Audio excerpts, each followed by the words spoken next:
Good morning, everyone. Welcome to the sixth and unfortunately already the final webinar in the Towards a Low Emission Future series that has been run by the New Zealand Agriculture Greenhouse Gas Research Centre jointly with the Ministry for Primary Industries.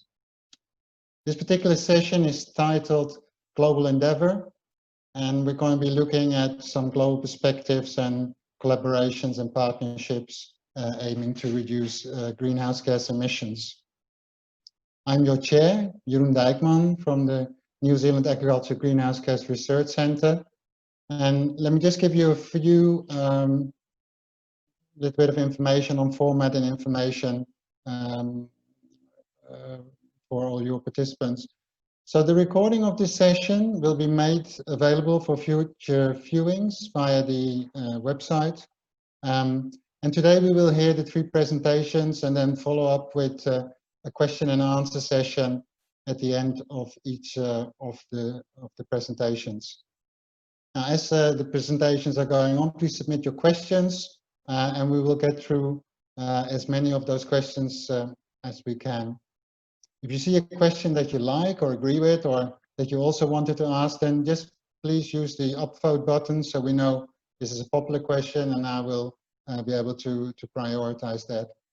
If your question is not answered or if you've seen it's been dismissed, doesn't necessarily mean that it won't be answered later because we will summarize all questions and make additional answers available on our website later. So thank you again for joining us. Please remember that we're all doing our best to make this as efficient and successful as possible.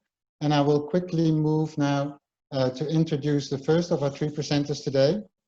And our first presenter is Lord Devon, the chairman of the UK Committee on Climate Change. Lord Devon, the Right Honourable John Cummer, set up and now runs Sancroft. It's a corporate responsibility consultancy working with blue chip companies around the world on environmental, social and ethical issues. Lord Devon is also the chairman of the Committee on Climate Change, like I already said, Valpac Limited, and the Personal Investment Management and Financial Advisors Association. He was the longest serving Secretary of State for the Environment the UK has ever had. He was in that position from 1993 to 1997. And he has had 16 years at top level of ministerial experience, also include Minister of Agriculture, Fisheries and Food, Minister for London, Employment Minister, and Paymaster General in Her Majesty's Treasury. He has consistently championed an identity between environmental concerns and business sense in all these endeavors. So I'd like to once again welcome and introduce you to Lord Devon, and he'll be talking about the UK's experience of moving to a low emission economy.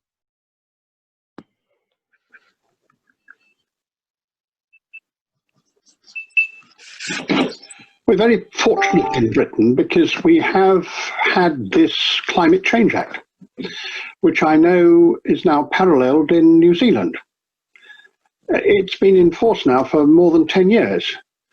And as a result, our transition is predetermined in a way which I think is unique.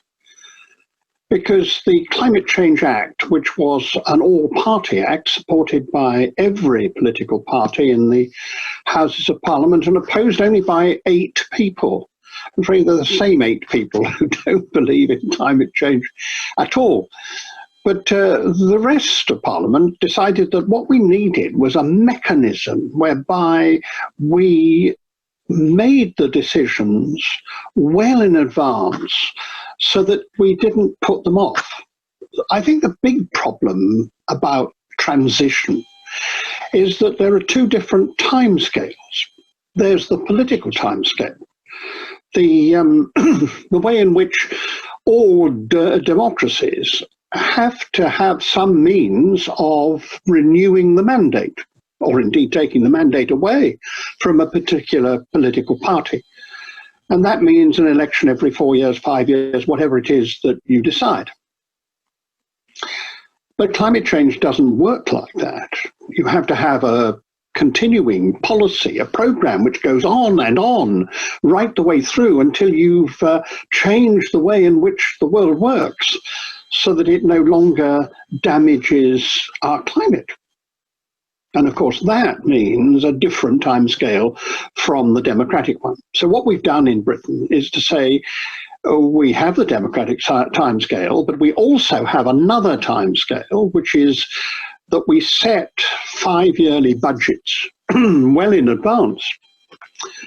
And those budgets are put in front of Parliament, so they are democratically decided upon. But once that has happened, they cannot be changed without the Independent Climate Change Committee agreeing. And I chair that committee. And therefore, we would only agree to a change in the budgets, as they're called, if there really were some major scientific reason for doing so. We wouldn't change it just because a government thought it would be more convenient to put things off. So because we're within those parameters, when last year, bravely, I have to say, the government asked us, could we get to net zero? And if we could, when could we get there? And how, in general, would we get there? We did perhaps the most extensive work in the world to produce our net zero report, which showed that Britain could reach net zero by 2050, and it could do so along the same path as it was following already to get to an 80% reduction in emissions, which had been what we had decided upon before, but it did mean some real efforts.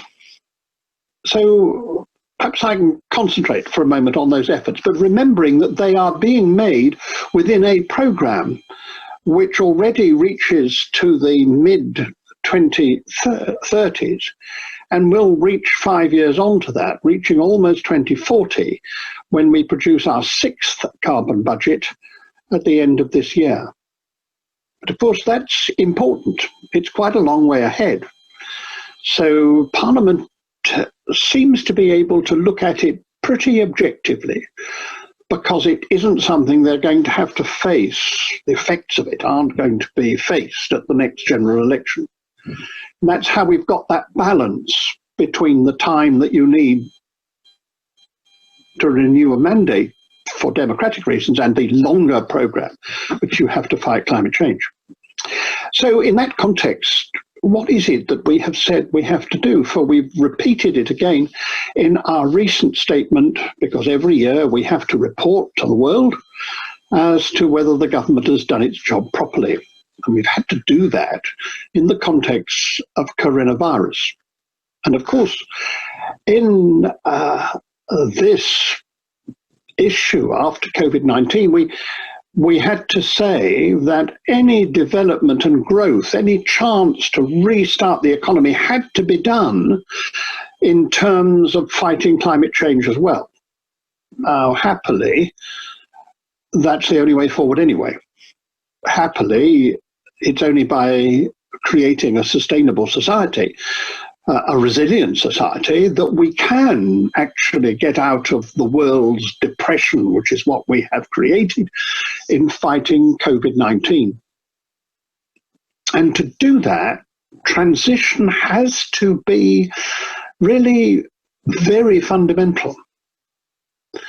And in this country, we have a series of priorities for that transition, which may be to some extent different from those in New Zealand, but in general, they will follow the same pattern. First of all, we've done very well with decarbonising power. You in New Zealand have had a huge chance because you've already started with an almost entirely decarbonised power system.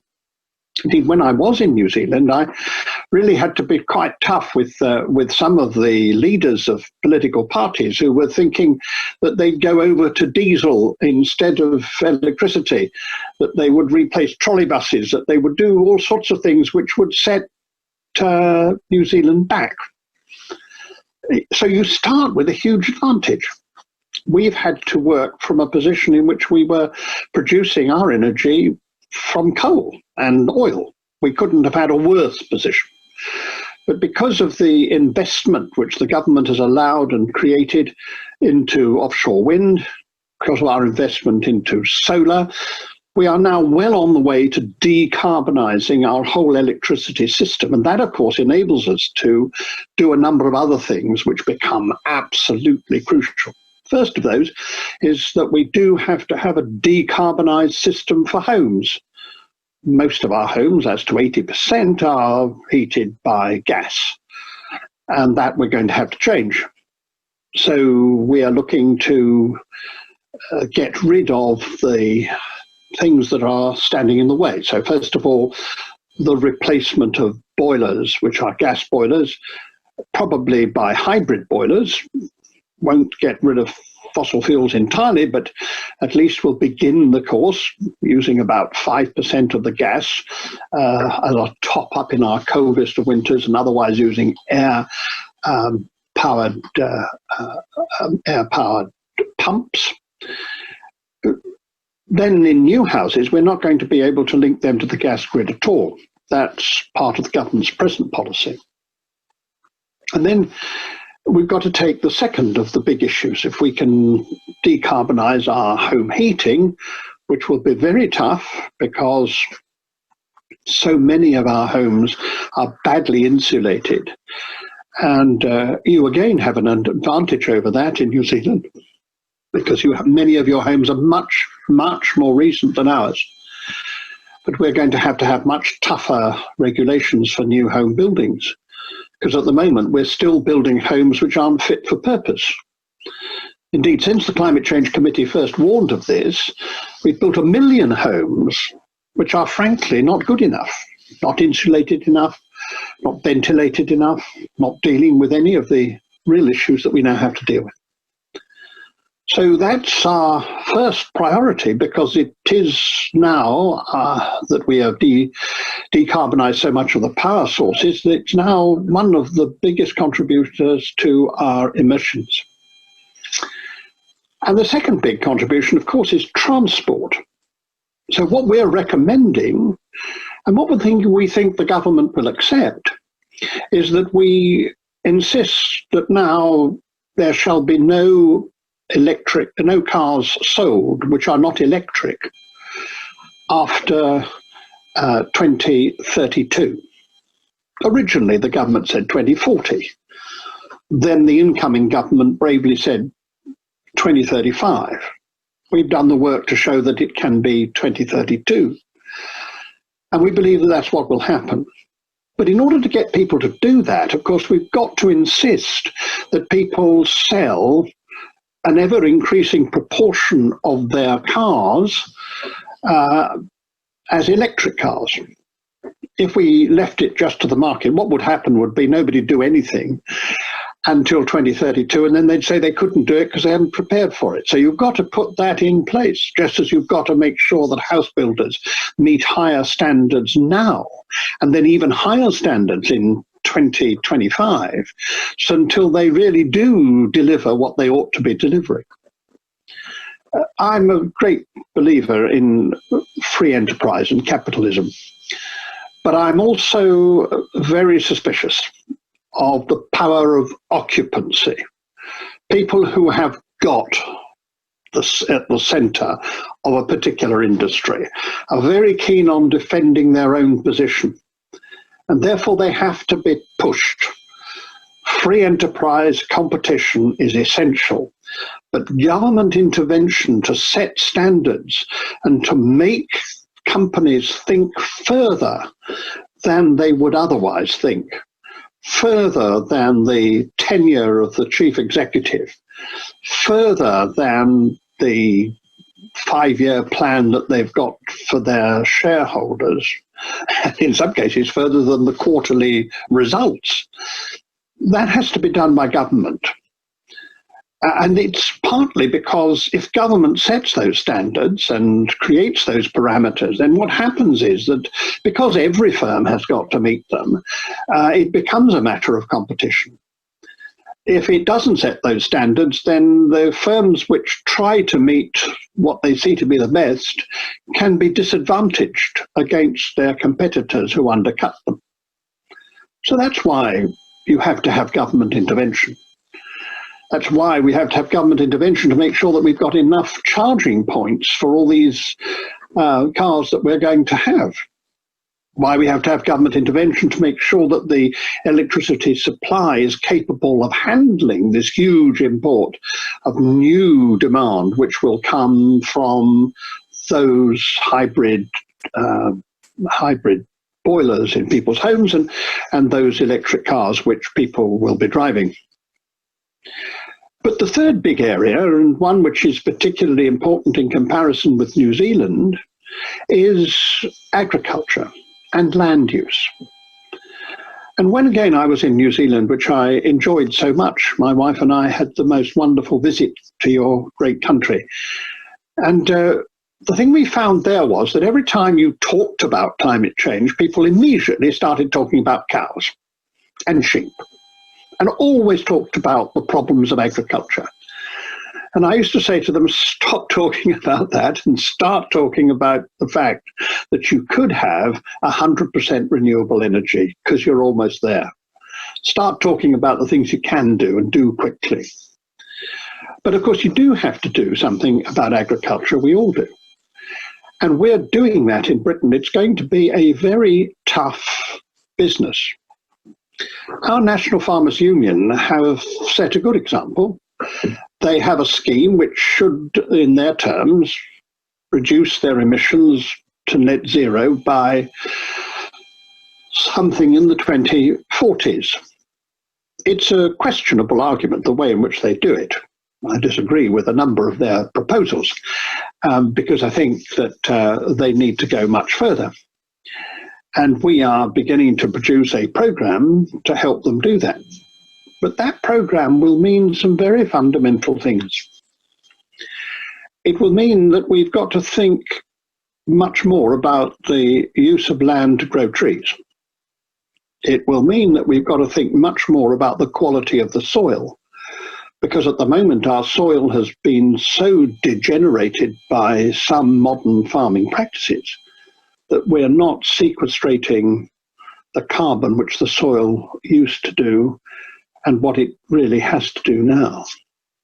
Not an easy thing to get farmers to understand.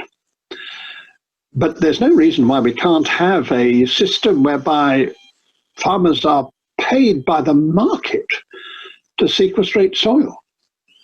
As long as you test it properly, as long as it's a real and clear and measurable improvement, then surely that's a very good offsetting thing for those activities which have no way of reducing to zero. At the moment, the airplane industry is in disarray. We understand that.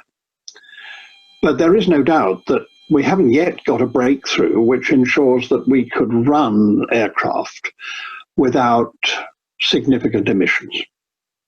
Why not offset those on the land by sequestrating, actually taking the carbon out of the atmosphere, either by the soil or by trees?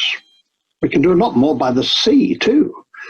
If we could create more forests of kelp, if we stopped trawlers trawling the bottom of the ocean, that would enable us to sequestrate a lot more carbon too in that way.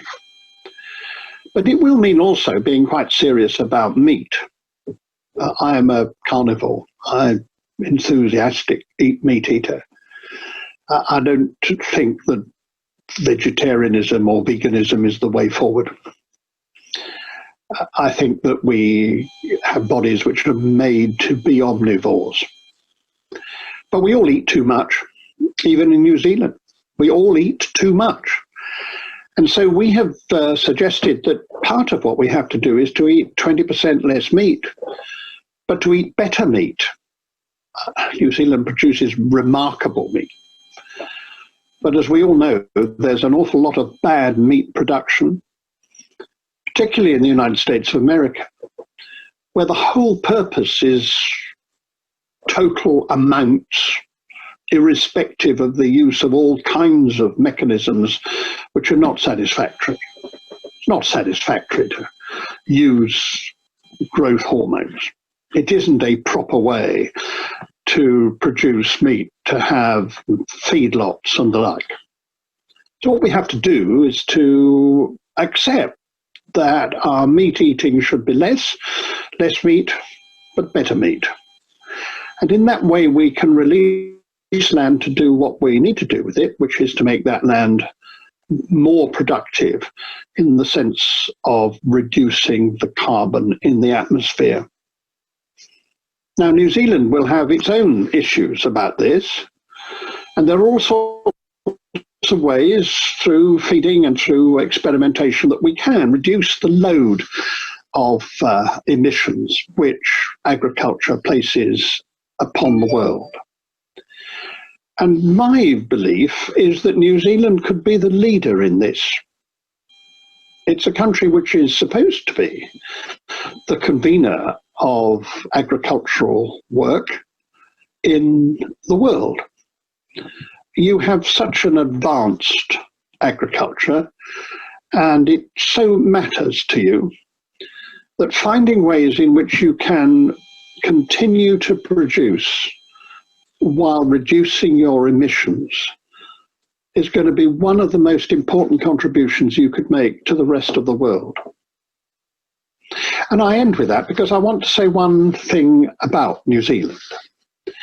You have standards, traditions, attitudes which are exemplary, but you carry few of the baggage which most countries do. You have a real opportunity to use your influence in the world to further the cause of the battle against climate change. You do have an opportunity to help those island states, to give leadership, to find ideas, to be able to help people see how important it is for this generation, for the next generation, and for future generations, that we have much higher ambition than we have at the moment. So when next year COP26 takes place, the Conference of the Parties, in which we're supposed to ratchet up our contributions, when we actually are supposed to agree, each nation, that it will do what it needs to do to mean that the world can reach net zero by 2050, which it must do, unless it is to damage its whole self, its whole planet, in a way which will be unbelievably costly and which will hurt the poorest most. In that conference, I would love to see New Zealand set the example which she could of trying to deal with some of the most difficult issues of transition which there are.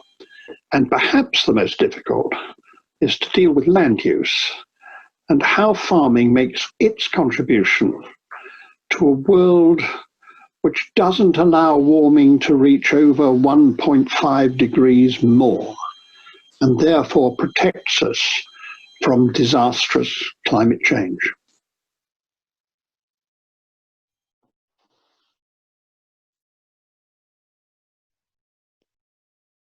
Thank you very much, Lord Devon, for your presentation. We haven't got any questions for you at the moment. There is a remark here, though, which to inform you that Wellington Regional Council did actually get rid of its trolley buses, which was probably, so that is a comment that is being made. In the absence of any questions at the moment, what I would like to ask you, you referred to the international commitments being made. Now, most recent estimates that look at the commitments that have been made in the Paris Agreement show that even if every country abides by its commitment, it is rather unlikely that we will stay within 1.5 or even below 2, but are more likely already hard on the way to 3 degrees. So my question to you is, you call on New Zealand, and rightly so, to do its bit in for climate change and the global move against that. Could you expand a bit further on how the UK is assisting other countries, using its political influence to make sure that other countries take the right steps as well? Well, it's not just a matter of using its influence. First of all, it's got to use its money. And we are using our money. We are the biggest donor and will continue to be the biggest donor to developing countries in particular to help them make the change. That's right, because we who are rich countries have benefited from this pollution. We're rich because of it. And therefore, those who have not benefited from it really do need to have our money to make sure they make the jump from their present position to a richer and better and more prosperous position without the damage which we have perpetrated on the planet. So yes, it is money, first of all. Secondly, we are already setting an example. We have had the biggest cut in emissions, although we have also had a growth in our economy of any country in the world. But we've got to do better than that, and I hope the government will do so before we get to the COP26, because you have to set an example. And this is an example we have to set at every level. That's why when that particular note that you had, which was that Wellington had in fact got rid of its trolley buses, I have to say I told them they shouldn't, and they shouldn't have. It was quite wrong. It is a reactionary, going backwards to swap an electrical system for a diesel system. Everyone else is going the opposite direction. So how on earth they ever agreed to do this was nonsense.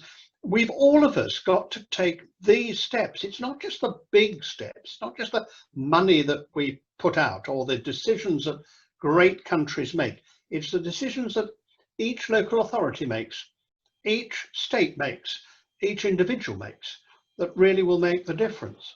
And you're quite right, we're at the moment not committed to do enough. And what the United Kingdom will be trying to do before the COP26 will be to get all of us to promise to do more and then actually to do it, because promises are of no use at all unless we actually deliver. Absolutely correct. Now, Lord Devon, you referred earlier already to the whole political economy that is around this, and we have a question here from some of the participants that would like to hear from you what the most difficult political decision that the UK has had to make with respect to climate change, and how was that handled? How was it negotiated? Well, the most difficult decision was, how did you create a system whereby you could make difficult decisions? And the problem is, if you make all your political decisions immediately, then all the forces of evil move in, because they say, we can't do it now, it's not quite the right way, there's an alternative, put it off, don't do it because there's an election coming, all those things. And the way we got out of that was the Climate Change Act, which meant that you don't make the decisions for tomorrow, you make the decisions for 5 years' time, 10 years' time, 15 years' time. You put yourself a program, and so people are able to support that program in advance because they are not forced to make a decision about what's going to happen in their constituency tomorrow. So the biggest decision, which we made with the biggest majority we've had in the House of Commons in peacetime ever, we made the decision that we wouldn't take these tough choices immediately. What we would do would be to have a program, which meant you were caught to that, and we'd make it necessary by making it statutory. So the government has got to meet the 4th and 5th carbon budget, just as it had to meet the 1st, 2nd and 3rd. It's got to arrange to get to net zero because the law says it has to, and if it doesn't, then it can be taken to court. And it can only get out of that by repealing the whole system, which of course it will never have a majority to do. So I think the biggest and toughest choice we made was to decide that we were going to do this, and we were going to do it in a way which made sure that governments couldn't put the decisions off. So when I came to New Zealand and talked to people, for me, the one big thing to get the New Zealand government to do, and it has begun to do that, is to make the decisions in the long term. You have to start now, but in the long term, and to put the system to work so that you can't get out of it when it's inconvenient. Otherwise, governments will merely get out of it every time there's a problem, and we'll never get there. Thank you very much, Lord Evan. And thank you also very much for joining us so late in your evening today. We will now move on to our second presenter. Our second presenter is Jeremy Hill. And Jeremy Hill has been Frontiera's Chief Science and Technology Officer since 2007. He has published more than 100 works as part of his research, and he was appointed as an adjunct professor at the Riddett Institute in 2018. He is a former president and chair of the International Dairy Federation, and he has been the only New Zealander who has held this position in its 170-year history of the IDF.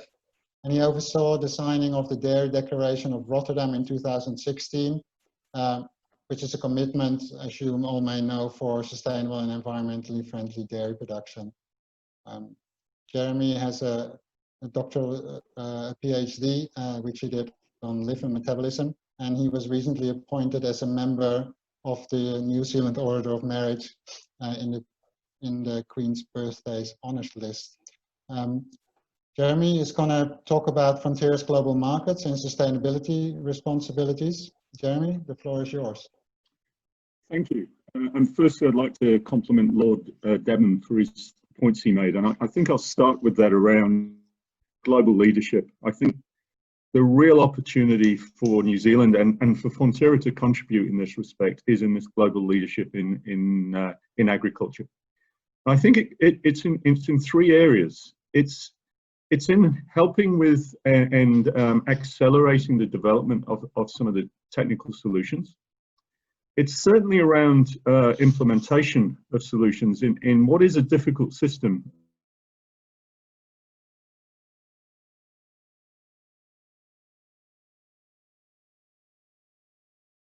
Today, as a global population, will be the same nutrients we'll require in 1,000 years' time. Human evolution just simply doesn't change over that sort of period. So we are going to require this mix of nutrients, and I'll come back to that. But I think the third element of leadership, which we shouldn't underestimate, is the thought leadership in this area. I think there's an important opportunity for New Zealand to take leadership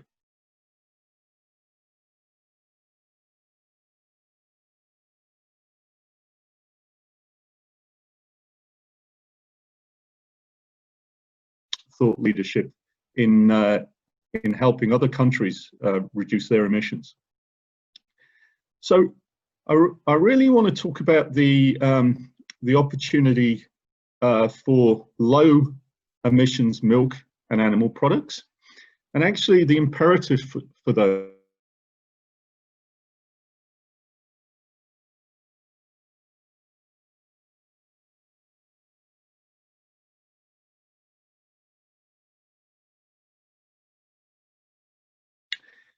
And actually, the global diets do need to be plant-based, but animal optimized and complemented with alternate sources of nutrition, because I think it's going to be really difficult to get the current agricultural system to just balance with the way that we're producing food.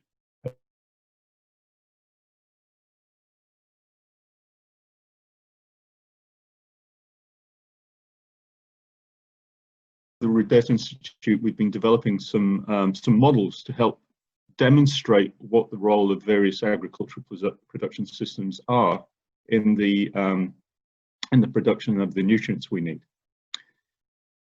Another important reason why this is an customers that buy our agricultural products from New Zealand and global consumers are looking for low emissions foods. Not everybody at the moment, but certainly some of the leaders. And so some of the big FMCG enterprises around the world are looking to partner with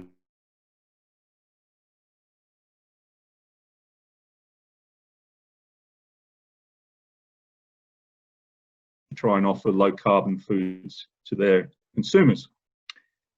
Now, we've already got some of the lowest emissions milk and meat produced in the world, and certainly at scale, right? There are pockets of low milk produced all over the world, but not in the billions of litres or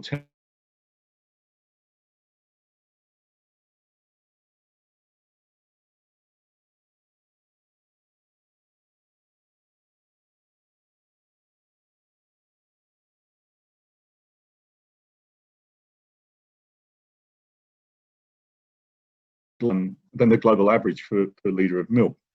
So it's a really good starting point, but we can't stand still.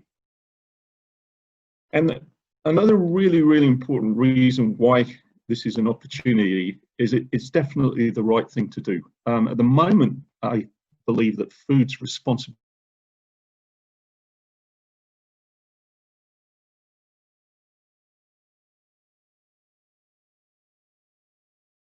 efficiency of our food production, that's just going to go up. And so it's the right thing to do, matched with a huge opportunity. Jeremy? Yep. I'm afraid your connection seems to be not doing particularly well, and we only hear bits of what you're saying. So, oh dear. What I would like to propose is that we go to Hayden, and then we try and solve your connectivity issues in the meantime, and come back to you at the end. Would that be okay?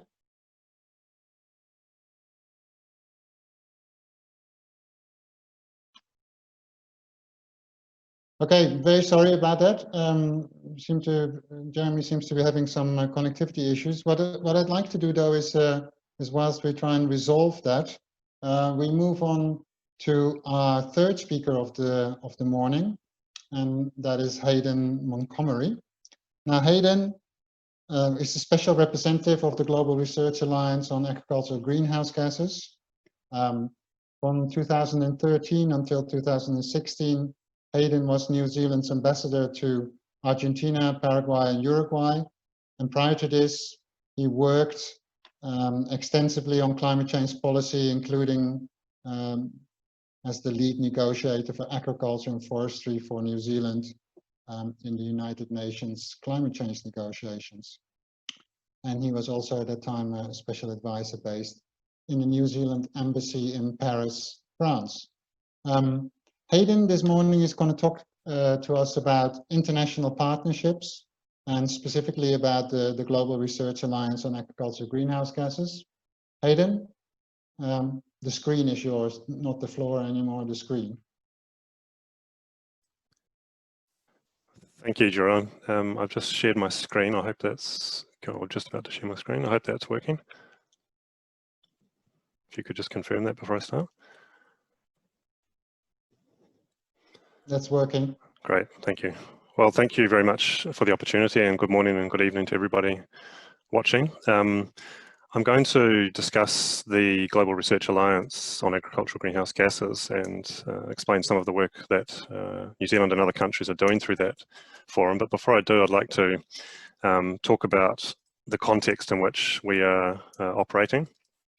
And some of this has been alluded to in Lord Devon's presentation, and also some of Jeremy's remarks before he cut out. And I guess the first context I'd like to begin with is what the burden that is placed on agriculture with respect to climate action, And this is just a snapshot of some analysis that was conducted as part of the special report on 1.5 degrees global warming that the IPCC produced. And it shows you that under different scenarios, the contributions that different sectors and sources of greenhouse gases should make to stay within a world that has no more than 1.5 degrees warming above pre-industrial levels. And as you can see on the right, I've taken out the ranges of reductions that correspond to agricultural non-CO2 greenhouse gases, methane and nitrous oxide. And what you can see is that although agricultural greenhouse gases are not modelled to go to zero or negative emissions, they are expected to make significant reductions by 2030 and 2050 as compared to those emissions levels in 2010. The next point I want to make in terms of context is climate policy and I guess political action with respect to agriculture. And the chart on the right of this is taken from an analysis conducted by FAO, and there were other analyses conducted by other international organisations around the similar time. And it was to try and give a sense of the extent to which agriculture was being included within the country's intended nationally determined contributions at that point in time, which have since been ratified and turned into nationally determined contributions. And as you can see, if the light green colour bars are visible to you all, irrespective of the region, economic grouping, developed or developing countries, a large share of countries within those different groupings are including agriculture in their mitigation actions and their nationally determined contributions. What I guess I would also draw your attention to is the sort of diagram on the top left of the slide, and that is that while a large proportion of those contributions relate to a greenhouse gas target, a smaller proportion of those actually have actions that are explained in terms of how that target would be achieved. The next point I want to make is with respect to the structure of the agricultural sector globally, and basically we need to think about this as hundreds of millions of very small emitters that in aggregate add up to a sizable proportion of global greenhouse gases. So it's estimated that about globally there may be about 570 million farms, and over or around about 500 million of those would have less than 2 hectares each. And these are obviously dispersed throughout all regions of the world.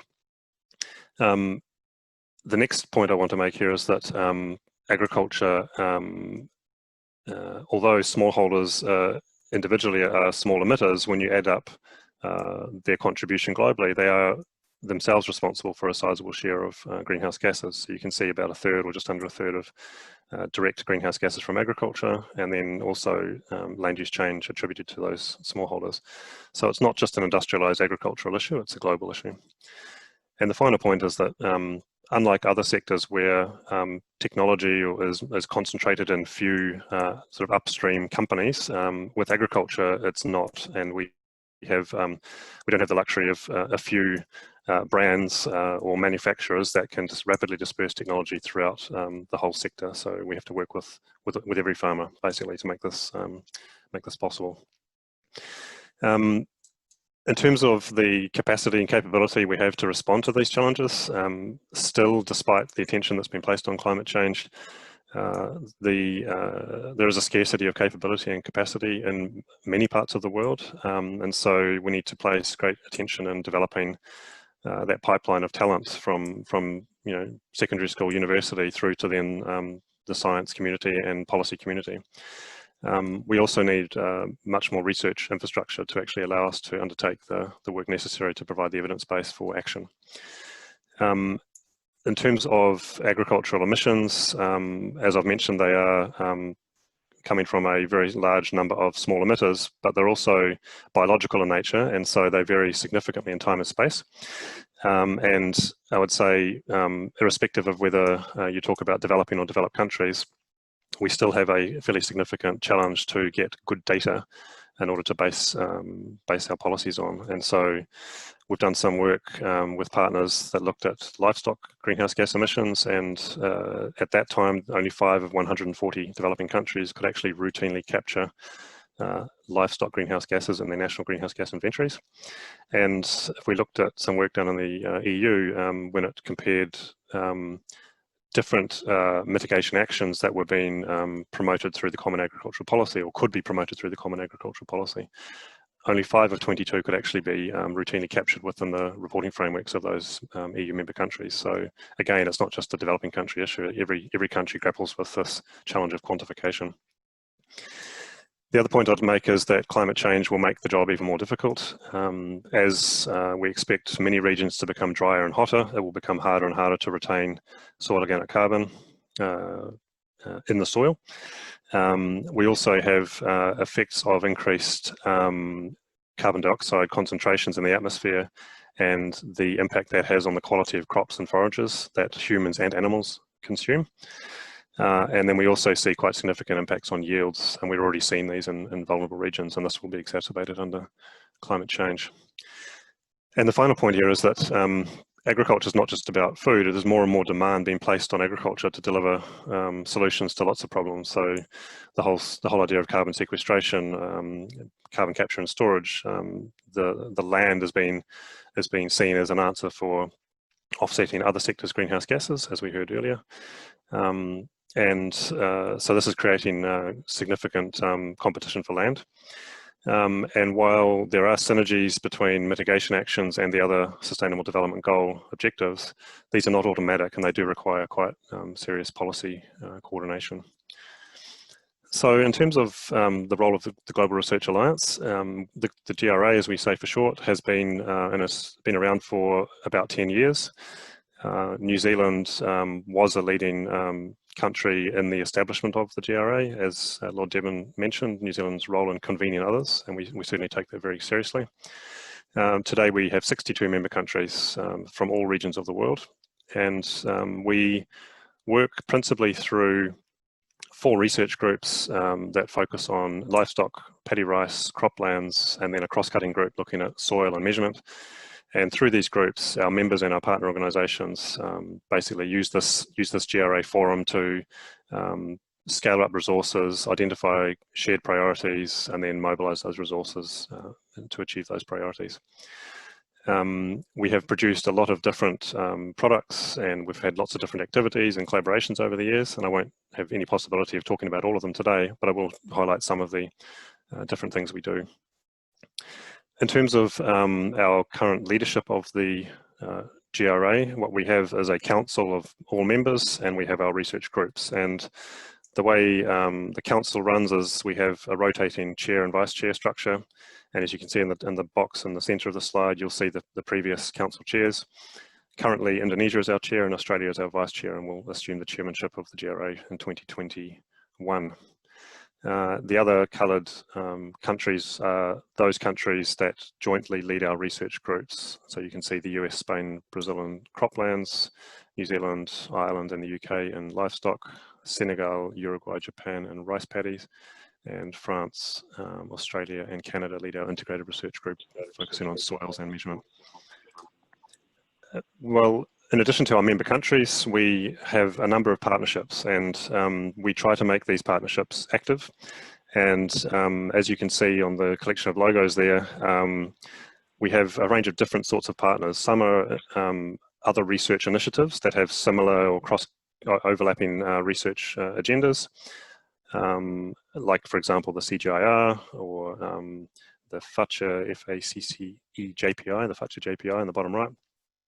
And then other partners you'll see are funders of research or funders of agricultural development that could be leveraged for climate change outcomes. Some are regional and some are global in their geographic coverage. And so the nature of the activities we undertake with different partners will of course depend on the characteristics of that partner. And so we work with a whole range of different partners, and we try and engage those partners at the council and also research group level. And we have some other organisations on the right of the screen. You can see that the GRA Council has already signalled its interest in becoming partners with, or we have received interest from those organisations.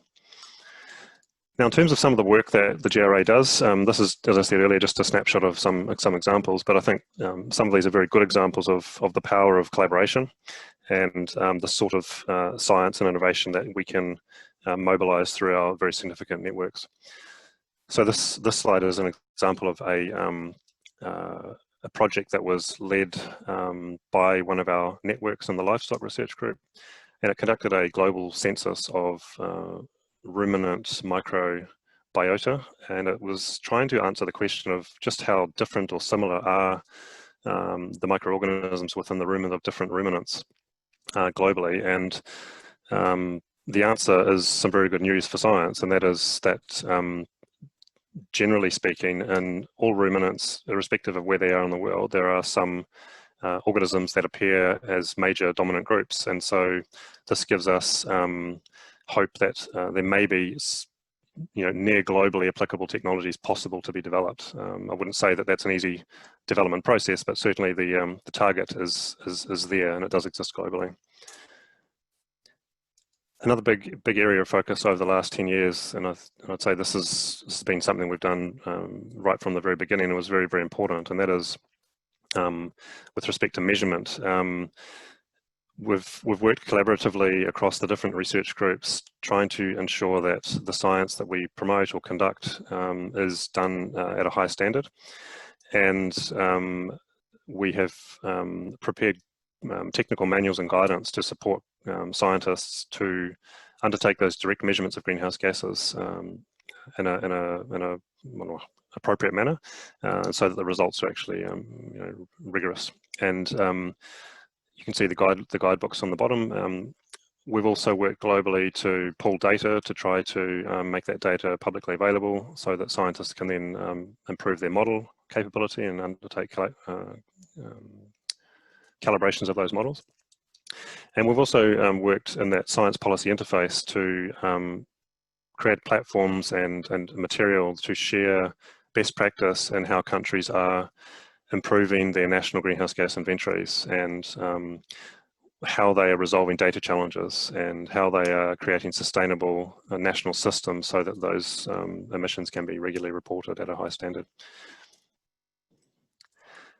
And I would now just close with a few more examples of just other progress that's been made. And as Lord Devon mentioned, this is a tough business, this agriculture transition. It takes a long time to shift national systems, redirect resources, align resources between countries.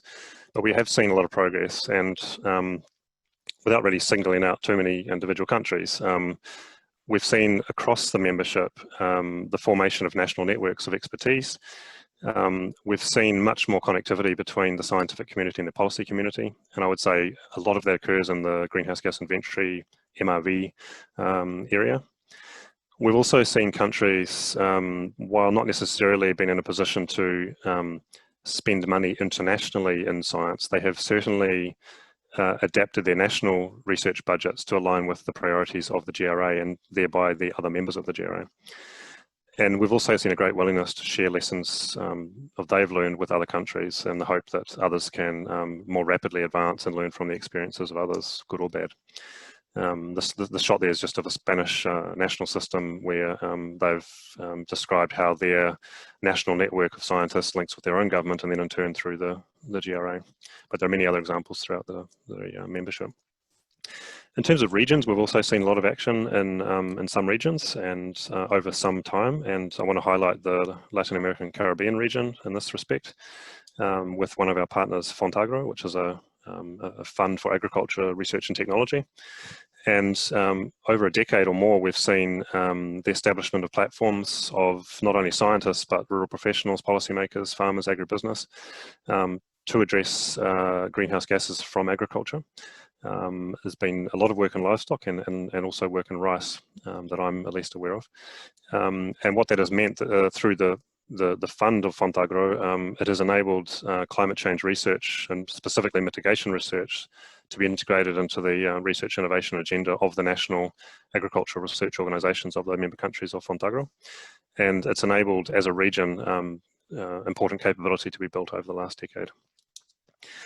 More recently, with an increasing membership from Africa, we have spent time in a series of consultations throughout the regions of Africa, partnering with regional agricultural research platforms and other international organisations. And we've identified a need to work within the higher education sector and help develop curricula in African universities that would be aligned with greenhouse gas mitigation in agriculture. And we've just established a partnership with this platform called RUForum, which is a platform of, I think, more than 120 or 130 universities across Africa focusing on agriculture. Another example is an awards program that is run jointly by the Global Research Alliance and by one of our partner organisations, which is the Climate Change, Agriculture and Food Security Program of the CGIAR. And we call it Cliff Grads. And so far through that program, we've awarded 124 scholarships to PhD students from 32 different developing countries. And they will be and have been based in 50 different research institutions from 30 different countries. And so, you know, the benefits are numerous in this program, and I don't think we imagined when we started it just how broad they would be. And so certainly the award for the individual is of primary benefit, and it's about building the capability of that early career scientist. But beyond that, we're seeing the forging of new institutional links between the home and host institution. We're seeing the development of strong alumni networks between our students.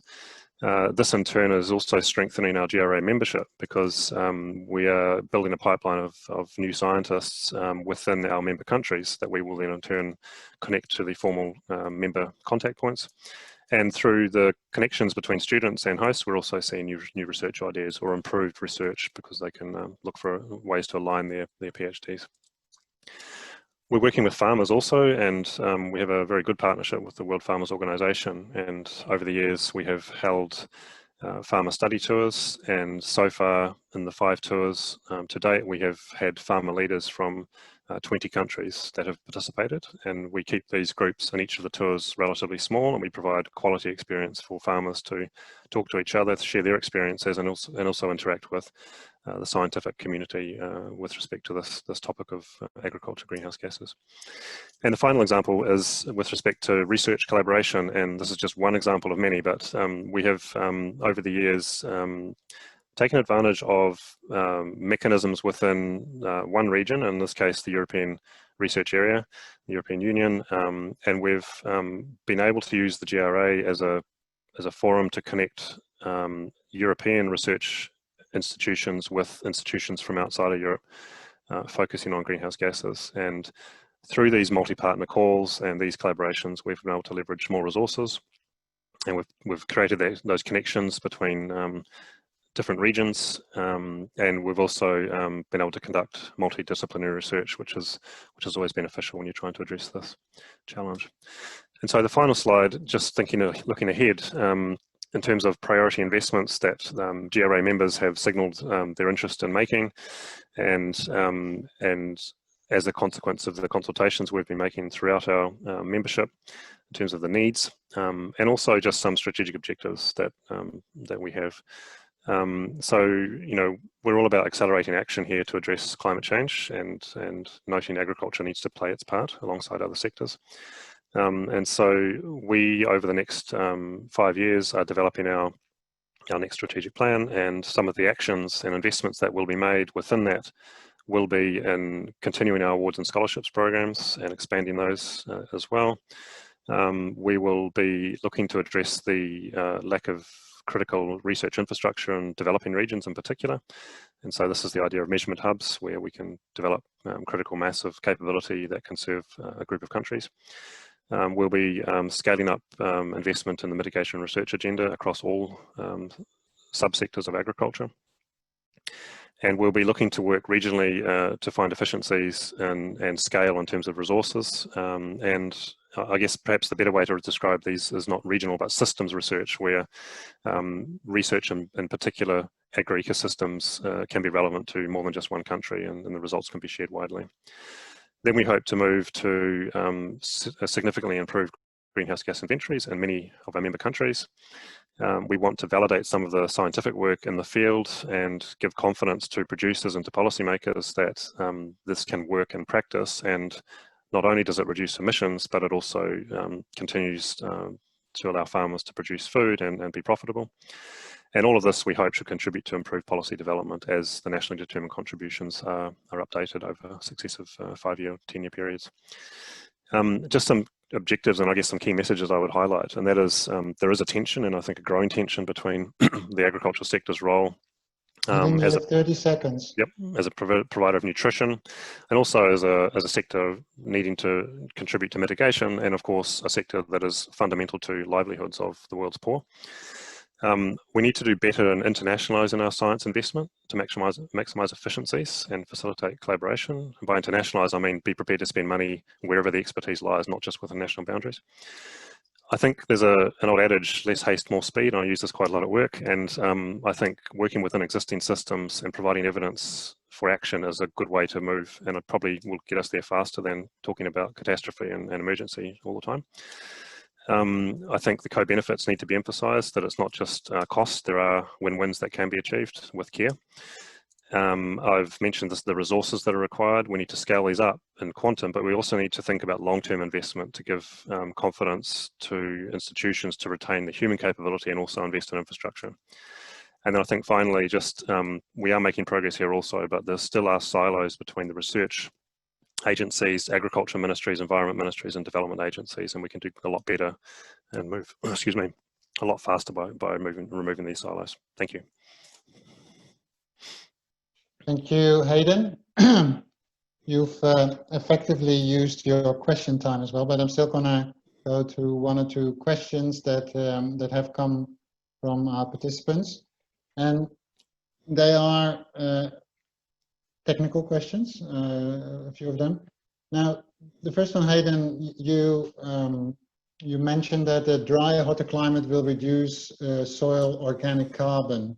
Do you see a particular role for regenerative agricultural practices in mitigating this, both for New Zealand or globally? So I can see that question, yes, and I think specifically the continuous sward cover, deeper rooting, silvopasture, etc. are identified. So I don't know what you would define regenerative agriculture to be strictly, but certainly there is evidence to the benefits of continuous cover of soil. Have no bare soil and have a living biomass covering the soil is absolutely beneficial to retaining soil organic carbon. Deeper rooting forages, I think there's some evidence to suggest that also is important. Silvopasture, I mean, yes, in those situations where it is applicable, and certainly it gives you above ground biomass. It may aid in retention of soil organic carbon, but it could also reduce soil organic carbon with the presence of trees. So I think I don't think there's a sort of a yes always, but certainly living biomass is a good thing to avoid just respiration of soil and to maintain that photosynthetic activity. Okay, thank you, Hayden. I think looking at the time, we need to move on and move back to Jeremy. Now, all of you who have other questions asked, as I said before, we will be answering those after this seminar is finished. So, Jeremy, I understand you are back on the line. I suggest that you start from the beginning. At least for me, I didn't get much from what you were saying right from the start. So maybe a slightly abridged version, but the whole story. Jeremy?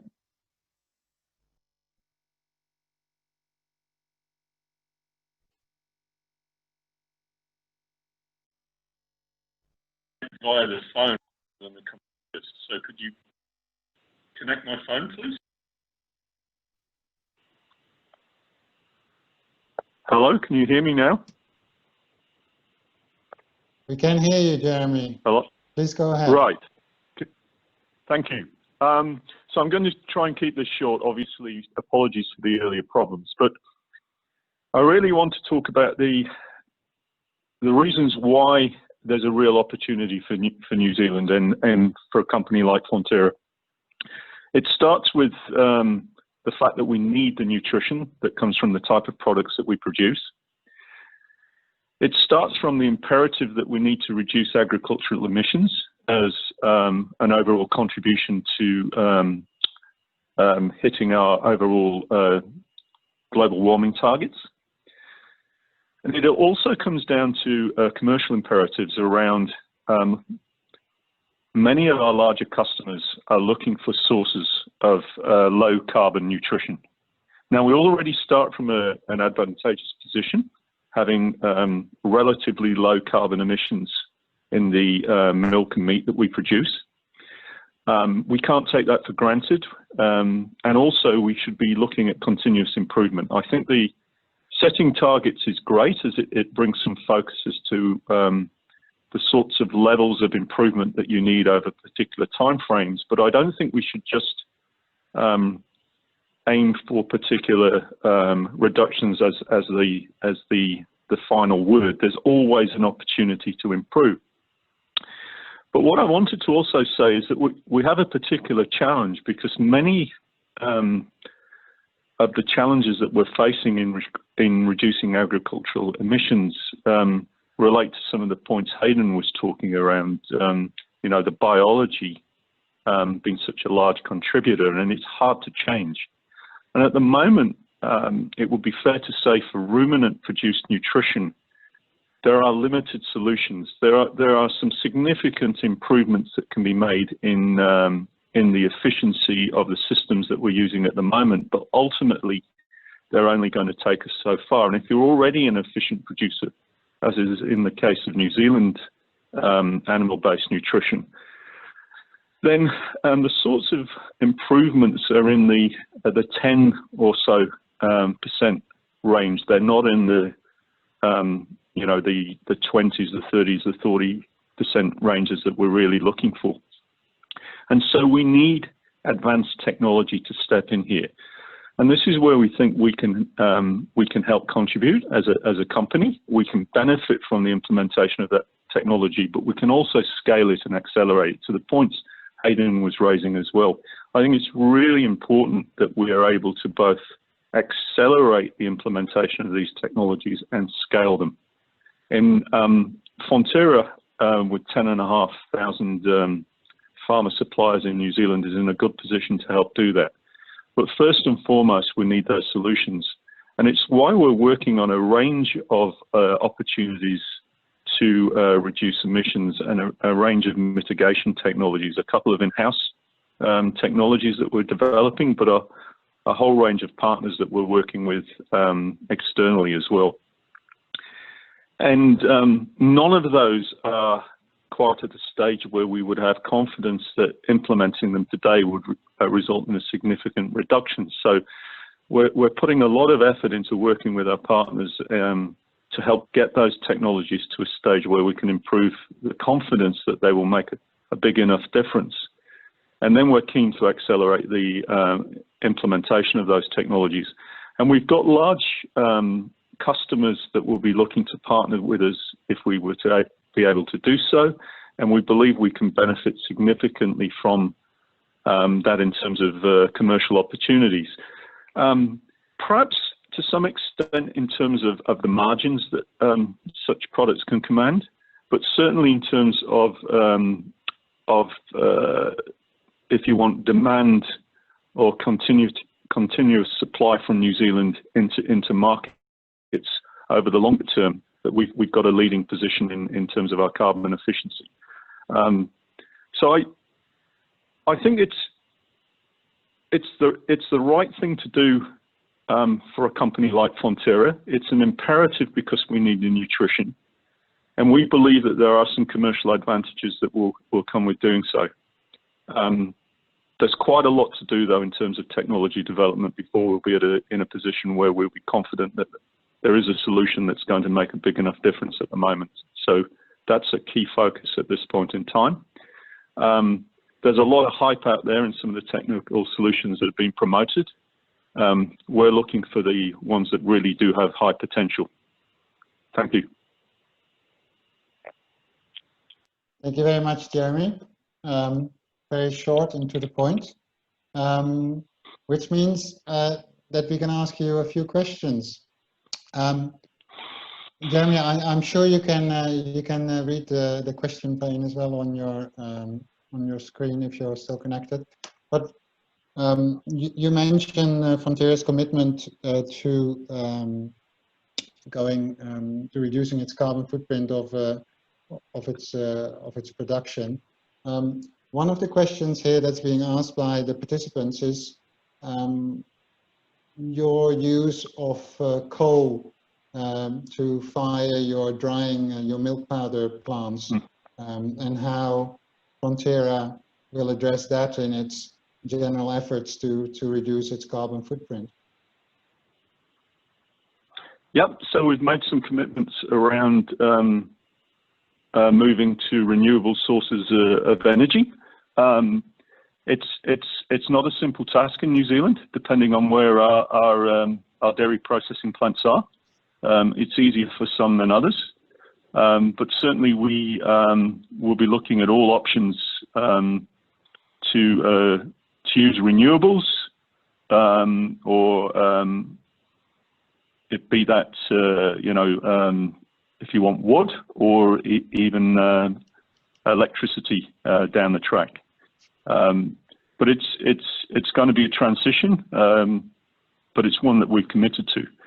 I think it's also important to put this in perspective. We've done a detailed analysis of where our emissions come from. Certainly 80 to 90% of those emissions are pre-farm gate. They're associated with the farming itself. Around 10% are in processing, and somewhat around about 5% or so are in distribution. So really, if we want to address the emissions to a significant extent, we'll have to do it pre-farm gate, hence some of those technologies I was mentioning earlier. But we're also looking at everything post-farm gate, including our boilers and the heat which we use in processing. So it's certainly a focus. Thanks, Jeremy. I'd like to ask you a question myself, and that has to do with, you talk about the hype surrounding some potential interventions or technologies, and Fonterra only following the ones that you think will really lead to the types of results you're looking for. Could you expand a bit on that? Maybe let our participants know where you think the hype is and where you think the real solutions may be, technical solutions. Okay, yeah. So I think the hype isn't necessarily that the solutions are bad or they're poor solutions. It's just they may not be at a relatively advanced stage of development. So there's a lot of questions that remain with some solutions at the moment. So there's there's various solutions that have been promoted, from feed-based solutions using such things as seaweed, red seaweeds. You've got various inhibitors, chemical inhibitors that have been promoted. You've got some proposals around methane capture and destruction that have been proposed. All of them are potentially viable, but they're at different stages of development and with a lot of uncertainty. So some of the hype is not necessarily people promoting things that eventually wouldn't be good solutions. They could well be. It's just that they're over promoting their stage of development often, and some of the hurdles that have yet to be overcome. And that's where we're working with various partners to help identify if those hurdles can be overcome. And also an important aspect here is just the extent of the reduction that the technologies can actually create at maximum implementation. So there's some quite differences there. So for example, whereas breeding technologies may have some potential and may be relatively easy to implement, particularly in a country like New Zealand with some quite concentrated breeding programs, which can reach an awful lot of animals, certainly in the dairy sector. Some of the benefits there might be quite modest. So they're great solutions, but they may take time to implement and also not be such big solutions at the end of the day. So it's some of the hype is more around over promising where the technology is at rather than the technology itself not being useful. Thanks, Jeremy. And then a final question that is being asked. I mean, you refer to the market or an emerging market for low carbon products, and the question that is being asked here is whether you expect there to be a market premium for such products, and how Frontera is working towards being able to maximize that, apart from all the work you have already mentioned, but probably more on the marketing side. Right. So firstly, there is a market premium, but it's not for everything at the moment. So it depends how the market develops. So market premiums exist today. So some companies, some customers are looking for those products with lower carbon emissions associated with them. Some of the bigger companies are looking to secure supply and significant supply of lower emissions source nutrition. So whether that's a premium or it's a guarantee of significant supply associated with a broader set of premiums associated with New Zealand production, so our excellent food safety record, the quality of the products that we produce, etc., that in aggregate commands a premium, which carbon may contribute towards, or may, if you want, guarantee that there will be customer offtake, is part of this picture. It's not necessarily that there will be a significant premium associated just with carbon. It may be a lot broader than that, but it will be certainly it's a feature that we're seeing with some of the large FMCG customers around the world, and they're keen to partner. So it's a partnership opportunity. Okay, thanks very much, Jeremy. And let me also once again thank all the participants for joining in, and of course a great big thank you for our 3 speakers. We have now come to the end of this final webinar in our Towards a Low Emission Future series. As I said, we've seen some very interesting presentations by Lord Devon, by Hayden, and by Jeremy Hill. And I hope that despite some of the technical difficulties, you have enjoyed those. Now, of course, once you leave this session, there will be a short survey, and we love to receive your feedback. We'll also be posting updates on the NZA GRC website, which is and if you type in webinar, you will find it immediately, and that will have the complete question and answer records and links to the recording and other follow-up information. And we look also forward to any ideas for a future series and what that may be about, our future webinar series. And so please email us on that as well. So thank you again for your participation in your webinar. And I'm sure many of you have participated in the series as a whole.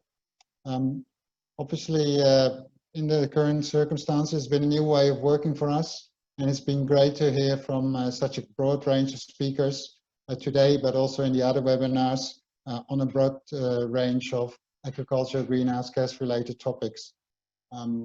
So without further ado, thanks again to our speakers, thanks to our participants, and I wish you all a very good day. Thank you.